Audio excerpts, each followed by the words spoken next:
전국 단위 135만 호를 착공을 하겠다.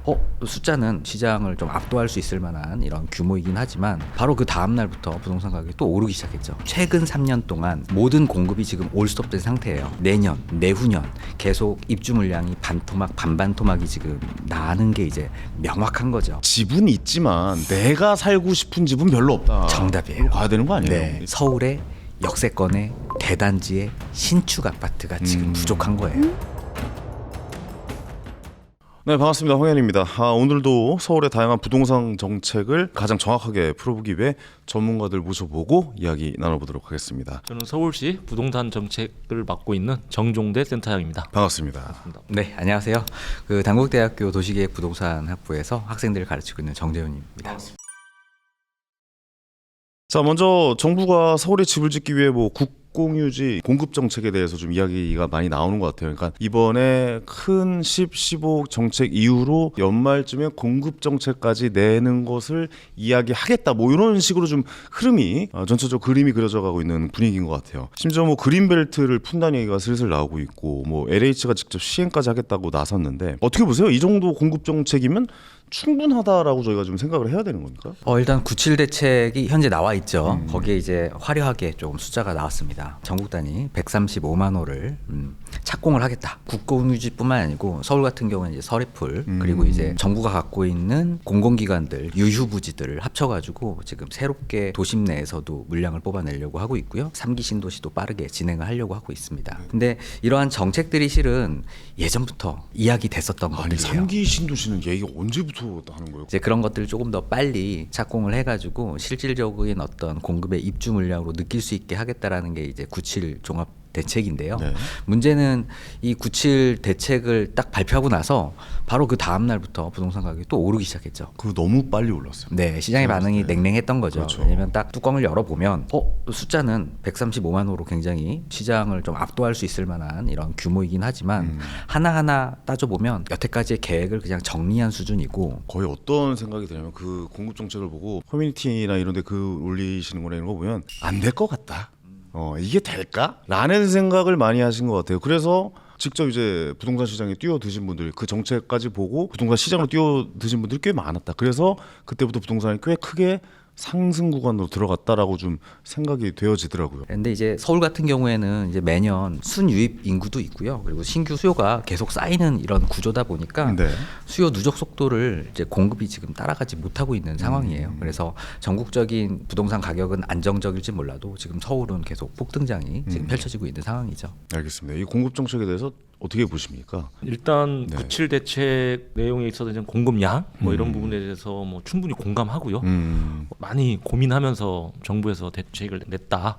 이렇게 평가를 하면서 네. 조금 저도 다시 또 그 내용들을 또 조목조목 봤는데 정비 사업 부분에 대한 이 물량들 그리고 도심에서 공급될 수 있는 그런 물량에 대한 부분들이 네. 약간 구체적이지 않은 부분이 좀 있어서 저희가 좀 더 구체적으로 따져봤고요. 그런 부분에서 아까 얘기했듯이 공급이 늘어나니까 하락할 줄 알았는데 올라갔잖아요. 왜 올라가는지를 보니까 역시 그런 구체성에 있어서 약간 좀 시장에서 좀 불만이 있었던 것 같고요. 또 하나는 이제 공공 위주의 어떤 공급에 대해서 일반 시민들은 본인들이 원하는 곳에 본인들이 원하는 주거 유형을 원하잖아요. 우리 주거실태 조사나 이렇게 조사를 해보면, 근데 이제 정부에서 내는 것을 보면 정해진 곳에 그렇죠. 정해진 유형을 공급하겠다고 하니까 아같이 어떤 자유로운 단지식 아파트라든가 특정 입지에 좀 이렇게 가고자 했던 사람들이 좀 실망을 한 거죠.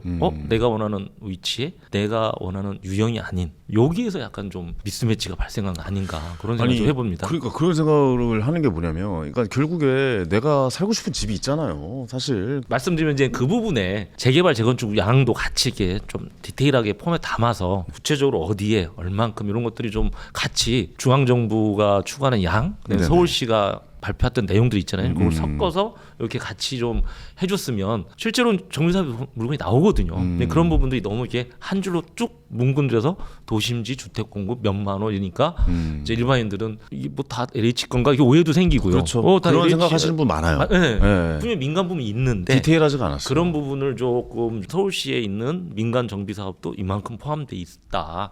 이런 걸 좀 했었으면 어떨까 하는 아쉬움이 있더라고요. 같이 나라에서 내는 정책, 공급 정책도 있지만 서울시에서 민간도 이렇게 진행하고 있으니 맞습니다. 같이 공급하면 더 많은 맞습니다. 호수의 네네. 세대가 공급이 된다. 네네네. 이런 걸 전체적으로 잘 협의하에 하고 네네. 있다. 이런 메시지를 줬으면 오히려 더 괜찮았을 뻔했다. 맞습니다. LH가 다 하는 줄 알고 오해하는 사람도 있잖아요. 서울시 내에는 아까 말씀드린 정비 사업들이 상당히 공급되고 있고 지금 뭐 27년까지 또 31년까지 쭉 정해진 물량이 있습니다. 그런 부분들이 좀 같이 부각이 됐으면 좋겠다. 네네. 예. 이게 결국에는 이제 공공과 민간이 어느 축이 이제 공급을 담당할지에 대한 문제거든요. 그쵸.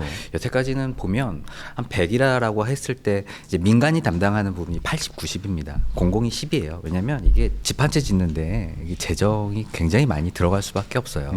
근데 지금 여러분들 아시다시피 2022년도부터 뭐 글로벌 금융 위기가 있었죠. 자이언트, 빅스텝 같은 금리 인상을 급격하게 하면서 그때 당시 굉장히 호황기였었던 이런 주택 산업들이 굉장히 위축이 됩니다. 그럼요. 금리가 오르면 무조건 네, 그렇죠. 그래서- 건설하기가 쉽지가 않죠. 그렇죠. 예. 그래서 이런 PF 부실 때문에 2023년도부터 지금까지 3년 동안 입주 물량에 대한 공급이 지금 다 올스톱된 상태예요. 맞아요. 거의 수도비였어요. 예. 그러다 보니 지금 공급은 이제 내년부터 계속 입주 물량이 반토막 나기 시작하는데 정부 입장에서는 그래도 공급 대책은 세워야 되니까 이번 97 정책에서 이제 딱 타겟으로 내보낸 게 공공 직접 시행. 중앙 정부가 이제 운영하고 있는 공공 기관인 LH로 하여금 민간이 안 움직이니까 야 너희라도 직접 빨리 해. 이렇게 한 겁니다. 그게 이제 97 정책인데. 그쵸. 근데 이제 문제는 기존에 공공이 담당했었던 게 10, 20 포션이에요. 근데 이거를 얼마나 많이 늘릴 수 있겠습니까? 이게 다 재정의 문제고 결국에는 공공과 민간의 조화로운 이런 부분들로 공급을 일으켜야 되는데 LH 공공 직접 시행 쪽에 너무 지금 치우쳐져 있고 서울시는 또 민간을 활성화시키기 위한 도시 정비에 지금 초점을 많이 두고 있는 상황이기 때문에 이 두 개가 조금 조화롭게 진행이 되면 좋은 정책이 좀 나올 수 있을 것 같다고 생각합니다. 몇 년 뒤에 공급 절벽이 온다. 아니 근데 이렇게 공급을 한다고 이야기를 하고 있는데 몇 년 뒤에 절벽이 온다고? 이게 무슨 소리야? 뭔가 앞뒤가 좀 안 맞는 얘기. 이런 얘기가 좀 돌고 있는 것 같아요. 네. 지금 입주 물량으로 나오고 있는 건요. 실은 3, 4년 전에 착공을 한 그렇죠. 겁니다. 예. 그때는 이제 부동산 시장이 좋았죠. 그래서 지금 입주 물량으로 나오는 건데 최근 3년 동안 모든 공급이 지금 올스톱된 상태예요. 멈춰졌죠. 이게 지금 착공이 안 이루어진 상태이기 때문에 이제 내년 내후년 계속 입주 물량이 반토막 반반토막이 지금 나는 게 이제 명확한 거죠. 그러다 보면 이런 부동산 산업 자체가 이 시간차가 큰 산업이에요. 그래서 시장에 자정작용이 좀 있어야 되는데 우리나라 지금 시민들은 소득이 높아지면서 지금 원하는 건 서울에 주요 역세권에 그럼요. 대규모의 네. 대단지의 신축 아파트를 원하는 거거든요. 근데 그런 것들이 만들어지려면 결국에는 결국 시간이 도시정비, 걸린다. 시간이 걸릴 수밖에 없다. 지금 뭐 삽을 퍼도 사실 아파트 입주하려면 4년 정도 걸리거든요. 근데 지금 그때 삽을 퍼서 한다고 해도 그 정도 시간이 걸리는데 그러면 삽도 푸지 않은 상황. 그런 기간까지 합하면 2030년이 넘어갈 수도 있다라는 결론을 얻을 수가 있잖아요, 우리가. 그렇죠. 거기다가 이제 공급 대책의 그 좌표, 지리 좌표들 다 보면요, 다 서울의 외곽 쪽이에요. 그러니까 서울의 중심지는 공급의 영향은 분명히 없을 거고 나중에 이제 5년, 6년 뒤에 나타날 입주 물량들은 서울의 외곽에 이제 대체 물건으로 나오니까 타격을 받더라도 노도광이나 금강구 쪽에 타격을 입지 서울의 중심지는 타격을 안 받을 거다. 강남이나 용산 이런 그렇죠. 데는 이런 인식들이 있으니까 시장은 그냥 계속 상승하는 겁니다. 아니, 저번에 엄마 아빠 비교해서 이야기를 해주셨는데 아빠가 애들한테 그냥 야, 여기 살아. 여기 이 정도면 됐지 뭐라고 하는데 자식들은 난 거기 살기 싫은데 왜 자꾸 여기 살라고 그래요. 네. 뛰쳐나가잖아요 자식들은. 그렇죠. 네. 그러니까 더 괜찮은 집을 원하는 것도 사실이다. 네, 그런 물량들을 조금 만들어줘야 돼요. 그래야 강남의 대체지가 만들어질 수 있는 거고요. 그렇죠. 이제 그러기 위해서 결국 서울시가 많은 노력들을 지금 해오고 있는 거죠. 그래서 중앙 정부도 좀 서울시가 좀 발을 맞춰가지고 서울 도심진에서의 양질의 주거 공급을 좀 해줬으면 좋겠습니다. 이렇게 공급이 절벽이 나면 민간에서 좀 많이 공급을 해줘야 되는 게 사실인 거잖아요. 사실 저희가 이제 주택 공급되는 여러 가지 유형 크게 한 세 가지로 보고 있어요. 가장 흔한 얘기가 이제 빌라, 그 다음이 이제 정말 뭐 PF 사업이라든가 금융을 이용해서 이제 주택을 공급하는 사람, 그리고 아까 말씀드린 정비 사업, 조합원들이 하는 합동 재개발 방식은 좀 그렇게 되는데 지금 현재 첫 번째 게 지금 상당히 좀 침체됐습니다. 그래서 그 상황에서 이제 그나마 정비 사업가 민간 PF가 좀 활성화되는데 민간 PF 아시다시피 지금 금융조달 안 되고 있죠. 안 되고 있죠. 네. 오히려 수주를 땄는데도 포기하고 떠나는 경우도 몇 번 네. 있었어요, 사실. 예. 그리고 정비 사업도 인건비 상승, 자재값 상승 이런 것들이 계속 겹치면서 결국은 조합원들이 분담금이 좀 많이 나오네. 뭐 자기 이런 분담금이 네네 그런 이슈들이 좀 엄청나게 있어서 그런 부분이 좀 해소가 안 되면 지금 현재 닥친 객관적으로 착공 물량이 뭐 한 30% 정도 급감을 했습니다. 이미 아시다시피 왜냐하면 오늘 착공 물량이 3년이 나오게 해서 저희가 3년 뒤 물량이 예측 가능하잖아요. 네. 그런 물량이 보입니다. 그럼 그런 물량이 안타까운 수준은 줄는 게 보입니다. 그래서 저희가 빨리 이걸 해소하기 위해서 좀 소규모 정비 사업이라도 빨리 진행을 해서 뭐 가로 정비, 네 가로 정비 맞습니다. 사업이라든가 그건 뭐 이런 빨리 거죠. 약단을 좀 단축해주고 그렇죠. 시간을 좀 공공이 줄일 수 좀 있죠. 지원을 해주면 정말 27년 뭐 이렇게는 좀 가능할 수도 있지 않겠냐 해서 우리 서울시가 좀 집중적으로 좀 지원하고 살펴보는 중입니다.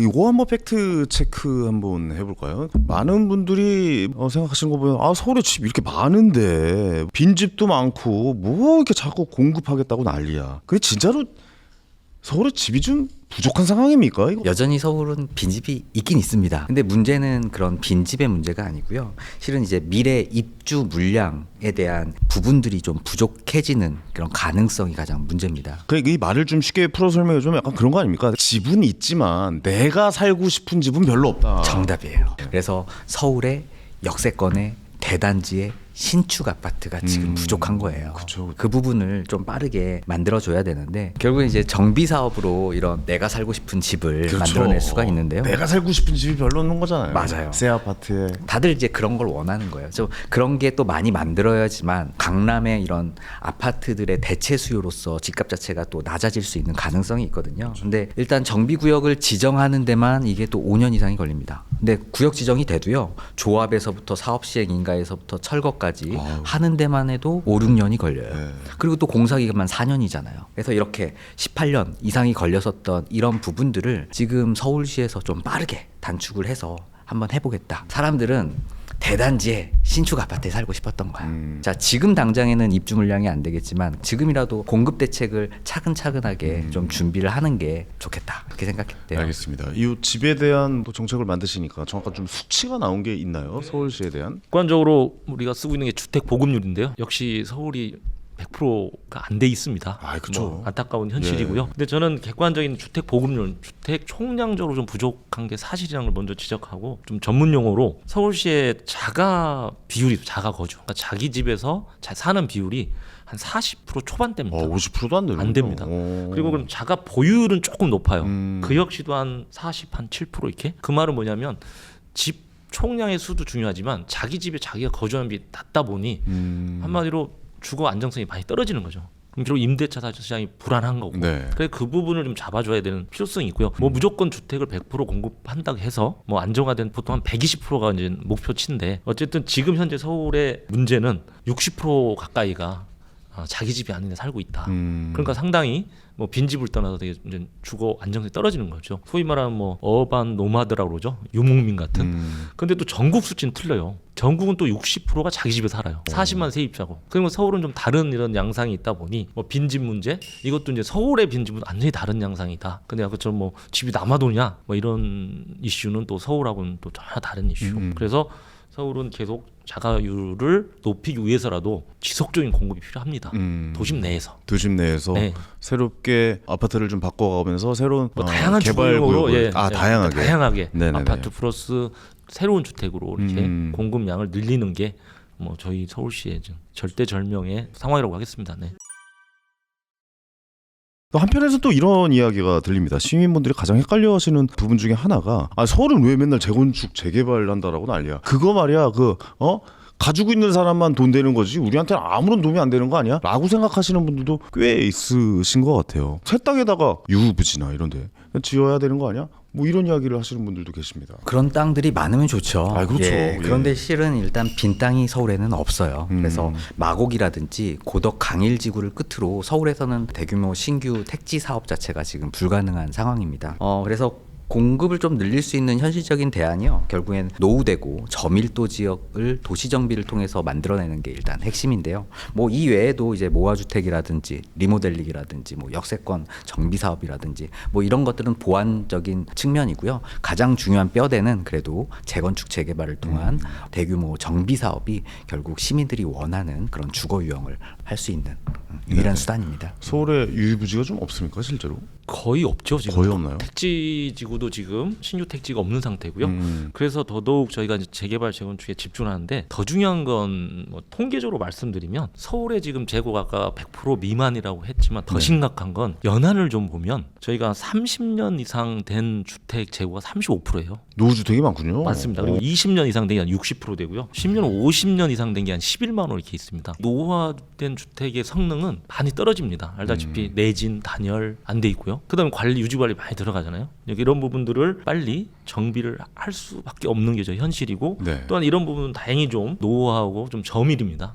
그런 부분들을 고밀화하면서 임대주택도 확보하고 새로운 성능의 어떤 주택을 확보하자는 게 이제 재개발 재구축인데 서울시민이 그것만 하냐가 아니라 그게 가장 양질의 또 여기 사는 이 시민들이 원하는 내용들이고요. 그래서 그런 부분에 좀 집중하고 있다. 네. 이렇게 좀 이해를 해주시면 될 것 같습니다.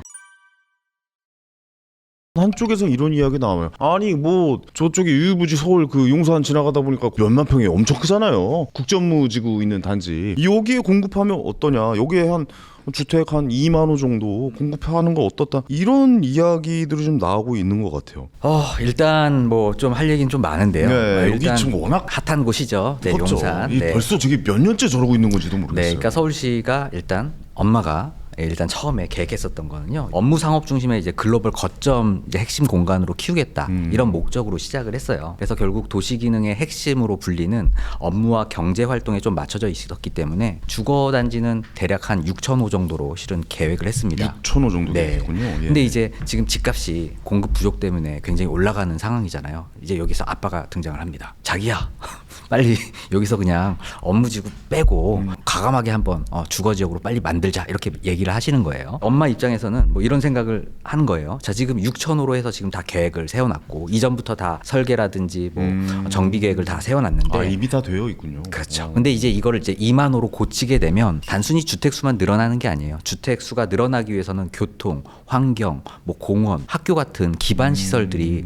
별도로 또 공급되어야 되는 거죠. 그럼 거기다가 다시 정비 계획 변경에서부터 설계까지 다시 한번 이 프로세스를 밟아야 되는 거거든요. 결국 빠르게 공급을 하자고 하는 이런 아빠의 요구는 프로세스 자체를 다시 원점으로 복귀시키면서 그 효과를 조금 발휘하지 못할 가능성도 있어요. 그럼 오히려 공급을 더 늦출 수도 있군요. 오히려 더 늦출 수도 있습니다. 그리고 용산이 갖고 있는 우리 서울에서의 가장 핵심부 땅이기 때문에 국제 업무 지구로서의 마지막 남은 도시 경쟁력을 높일 수 있는 가장 소중한 땅을 어떤 기능을 넣을 건지에 대한 좀 사회적 합의가 좀 필요하고요. 이 부분은 이제 추후에 이제 엄마 아빠가 조금 협의를 해야 할 예. 부분이죠. 서울시도 같은 우려를 갖고 계시죠? 어떻습니까? 예, 저는 뭐 주택 공급 차원에서만 좀 말씀드리면 네. 보통 이제 주거 단지 계획을 하게 되면 보통 공원 그다음에 학교 이런 부분 한마디로 주거 단지에 필요한 부대 복리 시설이 많이 필요합니다. 그런 부분을 고려하게 된다면 아까 같이 어떤 세대수를 늘린다는 것은 전체 계획의 변경을 가져올 수 있는 소지가 있다.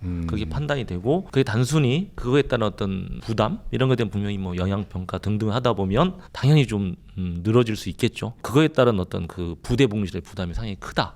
이렇게 생각이 되고 또 하나는 용산의 성격 특히 여기는 정비창이거든요. 뭐 저도 해외에 있을 때 좀 봤던 게 허드슨 야드. 아 미국 뉴욕에 있는. 네네 맞습니다. 네, 이게 알죠. 여기는 정비창이라는 게 뭐냐면 서울역에 내려주고 용산 와서 정비하는 데거든요. 그렇죠. 허드슨 야도 똑같은 데입니다. 맞아요. 예, 센트럴에 내려놓고 허스니 와서 정박하는 어마어마한 땅이 있습니다. 그런데도 보면 현재 개발이 끝나 있죠. 그때도 주거 비율이 한 35% 정도 이렇게 되더라고요. 그다음에 프랑스에 가면 또 4개의 역이 있어요.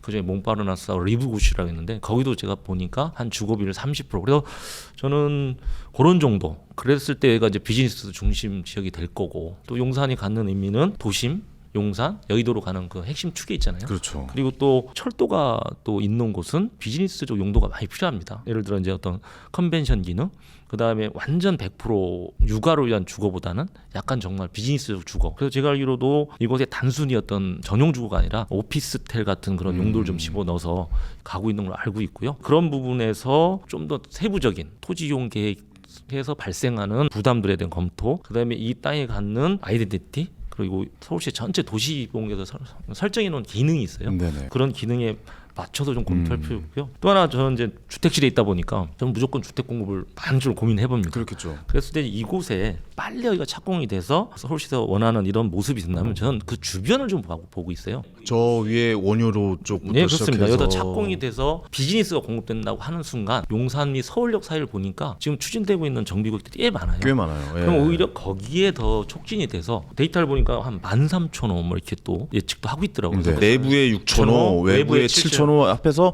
13,000호 정도 공급이 가능하다. 네, 그래서 저는 이제 주택실에 있는 데이터 좀 보니까 네네네. 조금 더 확대해서 이걸 빨리 착공해서 이걸 가게 해주고 그 에너지로 주변 지역에 있는 역세권 활성화 사업이라든가 정비 사업이라든가 민간 정비 사업을 촉진하자. 뭐 이런 아이디어를 한번 던져보는 겁니다. 그래도 오피스에 대한 수요가 없는 것 아니냐 뭐 이런 의견을 이야기하시는 분이 있어요. 그렇게 오피스 많이 저러면 거기 누가 들어가냐 뭐 이런 이야기도 나오고 있는데 거기에 대해서는 어떻게 생각하십니까? 아, 그렇지는 않습니다. 저희 통계를 보면요, 지금 현재 2024년 공실률이 11.4에서 5.6%뚝 떨어졌고요. 한 네. 자리대로 내려왔네요. 맞습니다. 네네. 그리고 심지어 3도심은 더 공실이 떨어지고 있습니다. 수요 이런 부분은 충분하다. 그래서 저희가 강조를 하는 부분입니다. 그렇군요. 네. 국제무단지가 사실 그 해외 금융이나 이런 회사도 많이 유출했으면 좋겠다는 생각이 예전에 그 홍콩이 한번 이제 중국 반환 문제로 좀 시끌시끌하다가 그 많은 금융 회사들이 싱가포르로 많이 넘어갔거든요. 우리가 만약 국제무단지가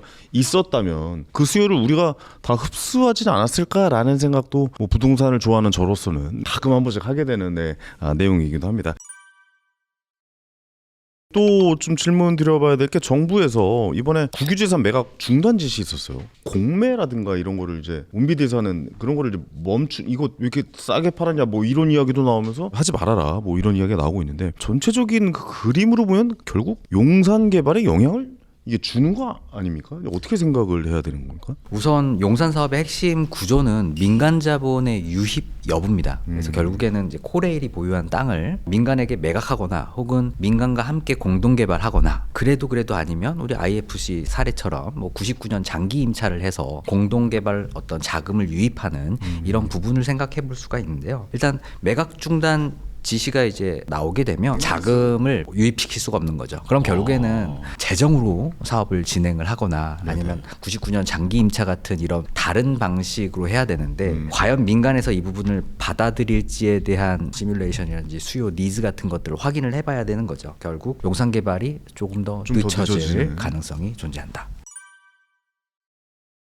그렇군요. 그러면 용산이 그만큼 중요하다고 생각을 하시고 이제 미래 세대의 이 용산의 중요성에 대해서도 많이들 이야기하시잖아요. 용산이 중요하죠. 왜냐하면 또 용산 살고 계시니까. 저는 용산 주민이죠. 오래됐습니다. 우리 MC님도 살고 계시지만 용산이라고 하면 서울의 정말 중심, 핵심 중심지잖아요. 서울의 이제 마지막 남은 국제 업무 전략 거점이자 그리고 글로벌 기업 그리고 미래 산업을 유치할 수 있는 핵심 공간이에요.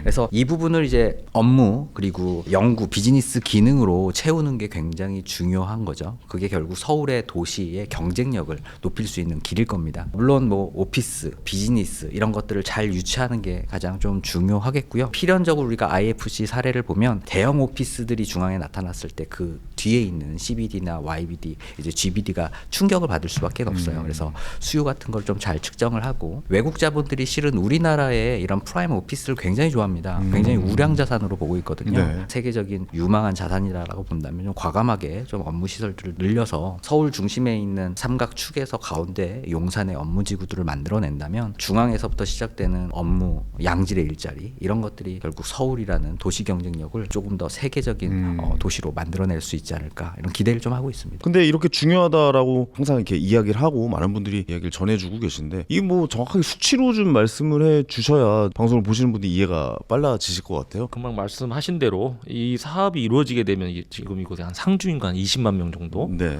방문은 한 80만 명 어이구. 이렇게 예상이 되고 있고요. 네. 소위 말하는 생산 유발 효과 한 100조 가까이 됩니다. 어마어마한 양이고요. 고용 유발 한 45만 명 이렇게 예상이 돼서 강북 지역의 균형 발전 이런 쪽에 좀 영향을 줬으면 좋겠다는 게 바람이고요. 이걸 통해서 주택 공급 활성화되는 게 목표입니다. 원래 우리 서울시가 예정한 대로 추진되는 게 당연히 그러네요. 그렇게 돼야 될 거라고 생각하고 있고요. 네. 보통 이제 국공유지 매각할 때 그냥 매각하는 그런 경우가 많습니다. 다른 지방은. 근데 우리는 용도와 계획을 세워서 그 가치에 맞게끔 매각을 하고 있기 때문에 네. 오히려 이건 어떻게 보면 국공유의 부가가치 창출 플러스 도시경영 향상을 시키는 그런 개념이라서 뭐 전혀 걱정할 거 없고요. 네. 저희가 세운 계획대로 일정대로 그리고 또 중앙정부와 당연히 협의해가면서 조화롭게 이게 진행을 할 거라고 보고 있고요. 그래야 된다고 보고 있습니다. 알겠습니다. 글쎄요, 뭐 그런 생각도 해봅니다. 이게 뭐 임대주택만 는다고 해서 뭐 이게 능사는 아닌 것 같고 아까 말씀하신 대로 어느 정도 업무지구가 생기면서 낙후돼 있는 주택까지 다 정비 사업이 들어가면서 전체 일대가